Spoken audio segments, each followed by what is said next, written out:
देखिए CR number 97/2025 छावनी police station में गए दिनों एक गुना दाखिल हुआ था, जिसमें नवाज़ खान फैज़ुल्ला खान को मेन आरोपी बताया गया था।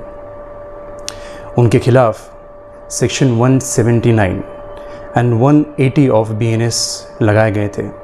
सेक्शन 179 का डिस्क्रिप्शन कुछ ऐसा है कि using as genuine forge counterfeit coins, government stamp, currency notes और बैंक नोट्स, जिसकी पनिशमेंट है लाइफ इम्प्रिजनमेंट, आजीवन कारावास यानी कि उम्र कैद। उसी के साथ साथ सेक्शन 180 जो है कि possession of forge counterfeit coins, government stamp, currency notes and bank notes, जिसकी पनिशमेंट अप टू 7 ईयर्स है। तो ये दोनों सेक्शंस फैज़ुल्ला खान जो उनके भाई है उनके खिलाफ़ लगाए गए थे, उनके बेटे के खिलाफ़ लगाए गए थे।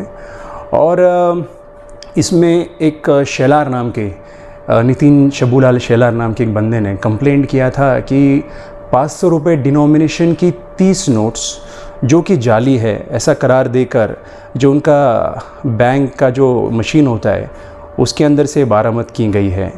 और बरामद करने के बाद में वो खुद उस बारे में कंफर्म नहीं थे कि ये नोट असल में जाली हैं या फिर उसके बारे में उनको सिर्फ कोई तरीके का सस्पिशन या शक है।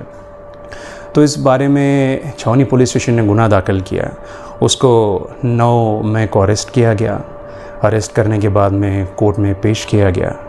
कोर्ट में पेश करने के बारे में कोर्ट ने डिटेल तफ्तीश के लिए, इन्वेस्टिगेशन एंड इंट्रोगेशन के लिए उसको 2 दिन का PC दिया। PC देने के बाद में MCR का रिपोर्ट खुद पुलिसों ने प्रोड्यूस किया। उसके बाद में हमने बेल रखा। 14 तारीख को बेल रखने के बाद में उस पे था और कल उस एतबार से कल उनकी ऑर्डर हुई और उनको बेल अलाउड हुआ। सबसे अहम पॉइंट तो ये था कि इसमें एक्सपर्ट ओपिनियन अब तक आया नहीं है। दूसरी चीज़, पुलिस अथॉरिटी इस बारे में या फिर कोर्ट हो, इस एतबार से कोई एक्सपर्ट अथॉरिटी नहीं है।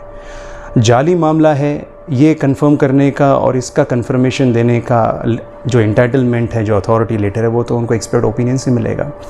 दूसरी चीज़, वो एक अननोन इंसान के ख़िलाफ़ में गुना दाखिल हुआ था।